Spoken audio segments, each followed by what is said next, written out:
নানা কর্মসূচির মধ্য দিয়ে রংপুরে পালিত হয়েছে জুলাই শহীদ দিবস।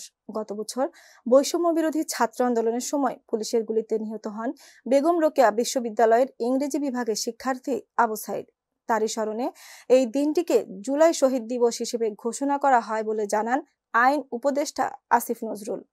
বেগম রোকেয়া বিশ্ববিদ্যালয়ে আয়োজিত আলোচনা সভায় অংশ নিয়ে তিনি বলেন, এই সরকারের আমলেই আবু সাইদ হত্যার বিচার দেখে যেতে পারবে জনগণ। রংপুর থেকে আব্দুর রহমান রাসেলের তথ্যচিত্রে ডেস্ক রিপোর্ট। দিবসের শুরুতেই সকাল 7:30টায় রংপুরের পীরগঞ্জের জাফরপাড়ায় শহীদ আবু সাইদের কবর জিয়ারত ও ফুল দিয়ে শ্রদ্ধা নিবেদন করা হয়। শ্রদ্ধা জানাতে উপস্থিত ছিলেন রংপুরের জেলা প্রশাসক রবিউল ফয়সাল, বেগম রোকেয়া বিশ্ববিদ্যালয়ের উপাচার্য ডক্টর শওকাত আলী, বিএনপি জামায়াত সহ বিভিন্ন রাজনৈতিক সামাজিক সংগঠনের নেতৃবৃন্দ এবং বিশ্ববিদ্যালয়ের শিক্ষক ও শিক্ষার্থীরা। এ সময় বিশ্ববিদ্যালয়ের উপাচার্য প্রফেসর ডক্টর শওকাত আলী জানান, আবু সাইদের আত্মদানের বিষয়টি বিশ্ববিদ্যালয় কোনোদিন ভুলে যাবে না। তার স্মৃতি নিয়ে কাজ করছে তারা। একই সাথে আবু সাইদ হত্যার বিচার দ্রুত করতে বিশ্ববিদ্যালয় প্রশাসন সর্বদা সক্রিয় ভূমিকা রাখার কথাও জানান তিনি। এ সময় কান্নায় ভেঙে পড়েন আবু সাইদের বাবা মা। দাবি করেন, ছেলের হত্যার বিচার এবং আবু সাইদের সম্মানার্থে দিবসের স্বীকৃতির। পরে সকাল 9:30টায় বিশ্ববিদ্যালয় ক্যাম্পাসে কালো ব্যাজ ধারণ করে একটি শোক র্যালি অনুষ্ঠিত হয়। সকাল 10টায় উদ্বোধন করা হয় আবু সাইদ তোরণ ও মিউজিয়ামের ভিত্তিপ্রস্তর এবং 10:15 তার নিহত স্থানে আবু সাইদ চত্বর ঘোষণার মাধ্যমে একটি স্মৃতিস্তম্ভ স্থাপনের কাজ শুরু হয়। বেলা 11টায় অনুষ্ঠিত হয় আলোচনা সভা, যেখানে উপস্থিত হন সরকারের আইন ও বিচার উপদেষ্টা প্রফেসর ডক্টর আসিফ নজরুল, পরিবেশ, বন ও জলবায়ু পরিবর্তন বিষয়ক উপদেষ্টা সৈয়দা রিজওয়ানা হাসান। তারা আবু সাইদ সহ জুলাই আন্দোলনে হত্যাকাণ্ডের বিচার দ্রুত সময়ের মধ্যে করার আশ্বাস দেন। দিবসের অন্যান্য কর্মসূচির মধ্যে বিকেল 3টায় বেরবিতে চিত্রাঙ্কন প্রতিযোগিতা এবং বিকেলে দোয়া ও মিলাদ মাহফিল অনুষ্ঠিত হয়।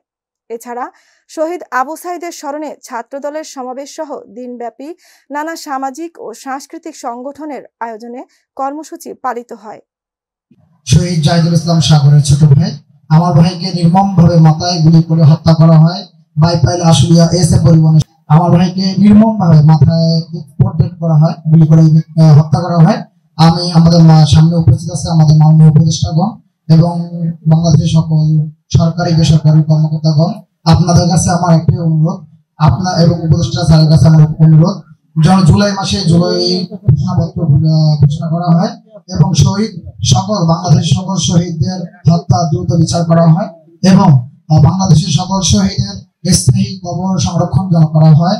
এবং আপনি জানেন আমাদের বাংলাদেশে যদি আপনারা কিছু কথা চান শহীদদের জন্য চিরস্থায়ীর জন্য, বাংলাদেশে অনেক রাস্তা আছে, ব্রিজ আছে, অনেক স্কুলের নতুন নতুন ভবন আছে, সেই সমস্ত জায়গায় সকল শহীদ পরিবারদের এবং শহীদদের নামে নামকরণ যেন করা হয়। তাহলে চিরস্থায়ী ভাবে এটা জাতি এবং সমাজ এবং দেশের মানুষ জানতে পারবে এবং তারা জানতে পারবে শহীদদের এগুলো নামকরণ হয়েছে।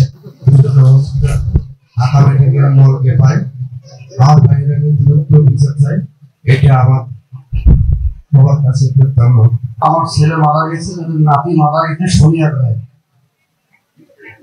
আমি কিভাবে বিশ্বাস করি? আমার ছেলে আশুলিয়া বাইপেল ও জায়গায় গুলিবিদ্ধ হয়, তাকে আগুনে পুড়ি মারা আছে। আমি শহীদ সোহাগের আম্মা, আমার ছেলে গুলিবিদ্ধ হয়ে মারা গেছে ঢাকা উত্তর বাড্ডায়। আমি তার অনেক কষ্টে লাশটা পাচ্ছি। আমি অনেক কষ্টে বাড়িতে দমন করিয়া মাটি দিতে আমি কিছু বলতে পারবো না। আমি আমার ছেলে বিচার চাই। আমরা চাই যে জুলাই অভ্যুত্থানে আবু সাইদ সহ যারা শহীদ হয়েছে তারা সকলে যেন ন্যায় বিচার পায়।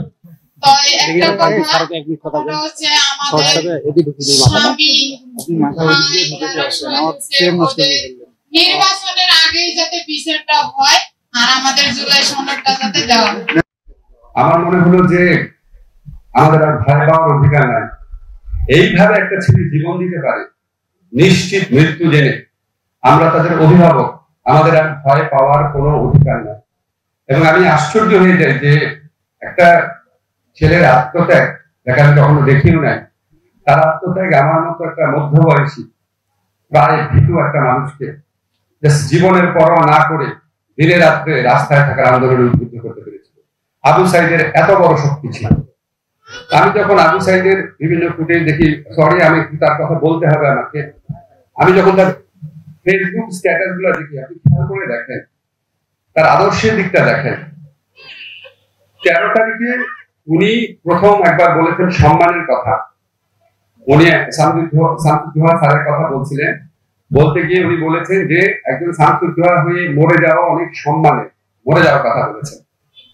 আরেকটা স্ট্যাটাস ছিল 15 তারিখের স্ট্যাটাস ছিল, 13 তারিখ আরেকটা স্ট্যাটাসে উনি মৃত্যুর কথা বলেছিলেন যে অন্যায়কারীদের সাথে থেকে 100 বছর বাঁচার চেয়ে ন্যায়ের পথে থেকে বেঁচে যাওয়া অনেক সম্মানে, ন্যায়ের পথে থেকে মরে যাওয়া অনেক সম্মানে, অনেক আনন্দের।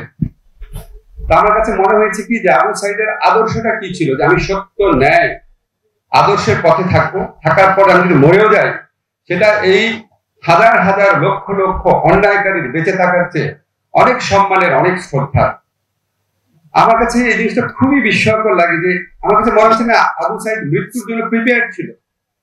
বিশ্বাস করেন, আমি এটা বিশ্বাস করি। তারপর আমি যখন শহীদুল ভাইয়ের ফুটেজটা দেখলাম, যেটা ফরেন্সিক এক্সপার্টরা দেখিয়েছে, আপনি লক্ষ্য করে দেখেন প্রথমবার তাকে নির্মম ভাবে পেটানো হয়েছে, তারপর বার এসেছে গুলি খাওয়ার পর তার চেহারার মধ্যে একটা প্রচন্ড বিস্ময় ছিল যে এভাবে গুলি করে দিল।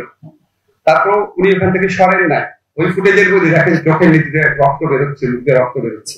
এই কারেজ, এই যে একটা আদর্শিক একটা প্রস্তুতি এবং এই সাহস, আপনি খেয়াল করে দেখেন আমাদের এই গণ আন্দোলনে, আমাদের গণতন্ত্রের আন্দোলনে বহু মানুষ বহুভাবে মারা যায়, কিন্তু এইভাবে দাঁড়িয়ে একটা প্রতিরোধের একটা উজ্জ্বল একটা ভাষা নিয়ে উদ্ধত ভাবে দাঁড়িয়ে, সাহসী দুঃসাহসী ভাবে দাঁড়িয়ে একের পর এক পুলিশ গুলি করছে, লুটিয়ে যাওয়ার আগ পর্যন্ত আবু সাইদ নড়েনি।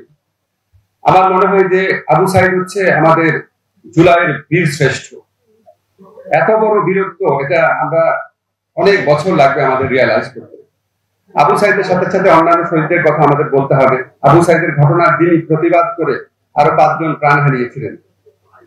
ওয়াসিমের কথা আমার মনে আছে, সেও ছাত্র ছিল চট্টগ্রামের একটা কলেজে। ততক্ষণে তো সবাই জেনে গেছে যে এইভাবে দাঁড়ালে পুলিশ এইভাবে গুলি করবে এবং মৃত্যু হতে পারে। এইটা জেনে এই দেশের 1000-এরও বেশি তরুণ আত্মাহুতি দিয়েছে এই দেশ গড়ার জন্য। এত বড় আত্মদান যখন হয়, তারপর আমরা যখন এরকম দায়িত্ব নেই, আমাদের সত্যি মাঝে মাঝে মনে হয় এত বড় আত্মদানের প্রপার রেকগনিশন, প্রপার সম্মান করার সাধ্য কি আমাদের আছে? আসলে নাই, কিন্তু আমরা চেষ্টা করি।